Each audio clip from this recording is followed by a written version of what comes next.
ചെമ്പകം പൂക്കുന്ന താഴ്വരയിൽ ഭാഗം 10. സാറിന് എന്തെങ്കിലും വിഷമമുണ്ടോ? അതെന്താ മീര അങ്ങനെ ചോദിച്ചത്? കാർത്തിക് സംശയത്തോടെ ചോദിച്ചു. കഴിഞ്ഞ സൺഡേ സാർ എങ്ങോട്ടെങ്കിലും പോകാനായി ബസ് സ്റ്റോപ്പിൽ വെയിറ്റ് ചെയ്തിരുന്നോ? സാറിനെ ഞാൻ അവിടെ വെച്ച് കണ്ടിരുന്നു. അപ്പോൾ സാറിൻ്റെ മുഖത്ത് വല്ലാത്തൊരു വിഷമമുള്ളതുപോലെ എനിക്ക് തോന്നി.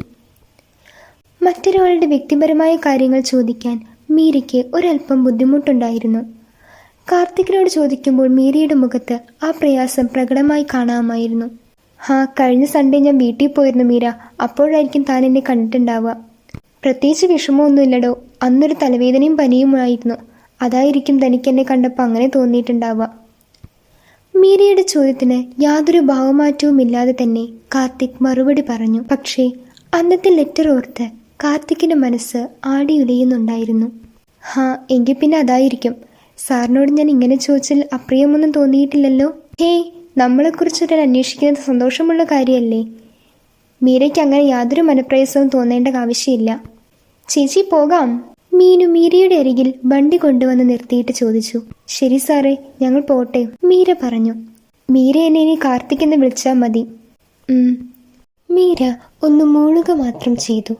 സാറേ, ഇതുപോലെ നമുക്ക് വീണ്ടും യാദൃശ്ചികമായി കാണാലേ? മീനു ചോദിച്ചു. പിന്നെന്താ, ഉറപ്പായും കാണാലോ. ഞങ്ങൾ പോട്ടെ, ബായ്. മീനുവും കാർത്തികിനോട് യാത്ര പറഞ്ഞ് അവർ വീട്ടിലേക്ക് പോയി. കാർത്തിക് ഹോസ്റ്റലിലേക്കും സതീഷും കുട്ടികളും വീട്ടിലേക്കും പോയി. ചേച്ചി, സാറ് മാരീഡ് ആയിരിക്കുമോ? മാരീഡൊന്നും ആയിരിക്കില്ല. വീട്ടിൽ ആരൊക്കെ ഉണ്ടെന്ന് അന്ന് ചോദിച്ചപ്പോൾ അമ്മയും പെങ്ങളും മാത്രമേ ഉള്ളൂ എന്ന് പറഞ്ഞില്ലേ? ചിലപ്പോൾ ഡിവോഴ്സ് ആയതോ അല്ലെങ്കിൽ ഭാര്യ മരിച്ചതോ ആയിക്കൂടെ? അങ്ങനെ ആകാലോ. നീ എന്തൊരു ദുരന്തമാണ്. എന്തായാലും എനിക്കങ്ങനെ തോന്നുന്നേയില്ല. അങ്ങനെ ഒരു ദുഃഖമൊന്നും സാറിൻ്റെ മുഖത്തില്ല. നീ ഓരോ ദുരന്തകഥ ഉണ്ടാക്കാതെ നേരെ നോക്കി വണ്ടി ഓടിക്കേ. സാറിനൊരു 35 വയസ്സിനുള്ളിൽ പ്രായം ഉണ്ടാകും. ഇത്രയും നാൾ കല്യാണം കഴിക്കാതിരിക്കുമോ?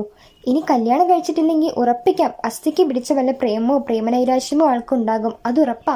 തുടങ്ങി ജ്യോതിഷി ഓരോ പ്രവചനങ്ങൾ പറയാൻ. കുറച്ചു നാളായിട്ട് കുറച്ച് ഉഴപ്പുന്നുണ്ട്. റിസൾട്ട് വരട്ടെ, എന്നിട്ട് വേണം ജ്യോതിഷിക്ക് എൻ്റെ വക എന്ത് ദക്ഷിണ തരണമെന്ന് തീരുമാനിക്കാൻ. ദക്ഷിണയായിട്ട് S24 മതിയിട്ടോ ചേച്ചി എന്ന് പറഞ്ഞ് മീനു ചിരിച്ചു.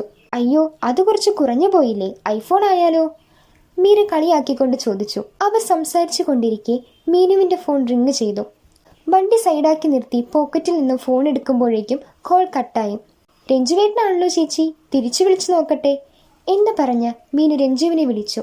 സംസാരിച്ചു കഴിഞ്ഞ് ഫോൺ കട്ട് ചെയ്തതും, ചേച്ചി, രഞ്ജുവേട്ടൻ നെക്സ്റ്റ് മന്ത് 12ന് ടിക്കറ്റ് എടുത്തു എന്ന് പറയാൻ വിളിച്ചതാ. ചേച്ചിയുടെ ഫോണിലേക്ക് വിളിച്ച് കിട്ടിയില്ല എന്ന് പറഞ്ഞു. ഞാൻ ഫോൺ എടുത്തില്ലല്ലോ. സൈലന്റ് ആയിരിക്കും, അതുകൊണ്ട് വല്യമ്മ കേട്ടിട്ടുണ്ടാകില്ല. വീടെത്തിയിട്ട് വിളിക്കാം, മീര പറഞ്ഞു. അന്ന് വൈകുന്നേരം മീര രഞ്ജിത്തിനെ തിരിച്ചു വിളിച്ചു. ഹലോ രഞ്ജിത്ത്. മീര, ഇന്ന് സിനിമയ്ക്ക് പോയിരുന്നല്ലേ? എങ്ങനെയുണ്ട് പടം? പടം അടിപൊളി, എനിക്കിഷ്ടപ്പെട്ടു. നീ വിളിച്ചപ്പോൾ ഞാൻ തിയേറ്ററിലായിരുന്നു. ഫോണാണെങ്കിൽ വീട്ടിൽ വെച്ചിട്ടാണ് പോയത്. മീനു പറഞ്ഞു. പിന്നെ മീര, ഞാൻ തിരിച്ചു പോകുകയാണ് കേട്ടോ. ടിക്കറ്റ് എടുത്തു പറഞ്ഞില്ലേ മീനു?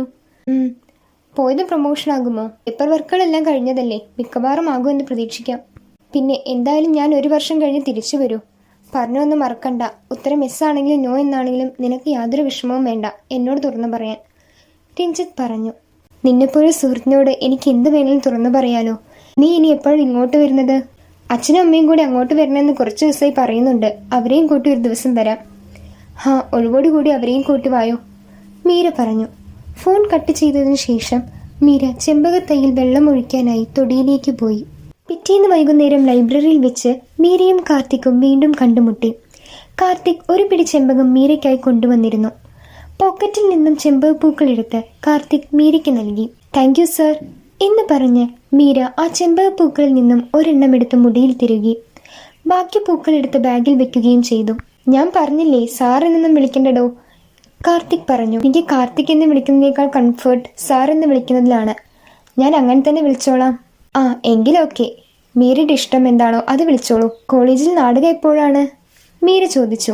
അടുത്ത മാസം 25-നാണ്. മീരയും മീനുവിനെയും ഞാൻ ക്ഷണിക്കുന്നുണ്ട്. നിങ്ങൾ ഉറപ്പായും വരണം കേട്ടോ, എൻ്റെ ചെറിയൊരു അക്രമം കാണാൻ. പിന്നെന്താ, ഉറപ്പായും വരും. സാറിൻ്റെ എഴുത്തും അഭിനയം എങ്ങനെയുണ്ടെന്ന് കാണാനോ? അയ്യോ, അങ്ങനെ വിലയിരുത്താൻ മാത്രം ഒന്നുമില്ല. നിങ്ങൾ ചുമ്മാ വന്ന് കണ്ടിട്ട് പോയാൽ മതി. അതൊക്കെ കണ്ടതിന് ശേഷം തീരുമാനിക്കാം എന്ന് പറഞ്ഞ് മീര ചിരിച്ചു. മീനു വരുന്നതുവരെയും അവർ വിശേഷങ്ങൾ പറഞ്ഞുകൊണ്ടിരുന്നു. പിന്നീട് സ്ഥിരമായി അവർ ലൈബ്രറിയിലിരുന്ന് അവർ വായിക്കുന്ന പുസ്തകങ്ങളെക്കുറിച്ചും അവരുടെ കാഴ്ചപ്പാടുകളെക്കുറിച്ചും പരസ്പരം സംസാരിച്ചു. ഓരോ ദിവസവും കാർത്തിക് മീരയ്ക്കായി ചെമ്പകപ്പൂക്കൾ കരുതി വെച്ചു. നിത്യേന കാർത്തിക്കിൽ നിന്നും പൂക്കൾ കിട്ടിയപ്പോൾ അങ്ങനെ എനിക്കൊരു പുതിയ ഡീലറെ കിട്ടി എന്ന് കാർത്തിക്കിനോട് മീര പറയുകയും ചെയ്തു. മീരയോട് സംസാരിക്കുമ്പോൾ കാർത്തിക്കിന് പല ഒറ്റപ്പെടലുകളിൽ നിന്നും ആശ്വാസം കിട്ടിയിരുന്നു. തിരിച്ചും മീരയ്ക്കും കാർത്തികിനോട് സംസാരിക്കുന്നത് ഇഷ്ടമായിരുന്നു. അതുകൊണ്ട് തന്നെ തമ്മിൽ സംസാരിക്കാനായി ഓരോ ദിവസവും അവർ കാത്തിരുന്നു. അവർക്കിടയിൽ ചെമ്പകത്തിന്റെ പരിമളം പടർന്നു. ഈ ഭാഗം ഇഷ്ടമായാൽ തീർച്ചയായും ലൈക്ക് ചെയ്യൂ. നിങ്ങളുടെ അഭിപ്രായങ്ങൾ താഴെ കമൻറ്റ് ചെയ്യൂ. കൂടുതൽ വീഡിയോസിനായി ഈ ചാനൽ സബ്സ്ക്രൈബ് ചെയ്യൂ.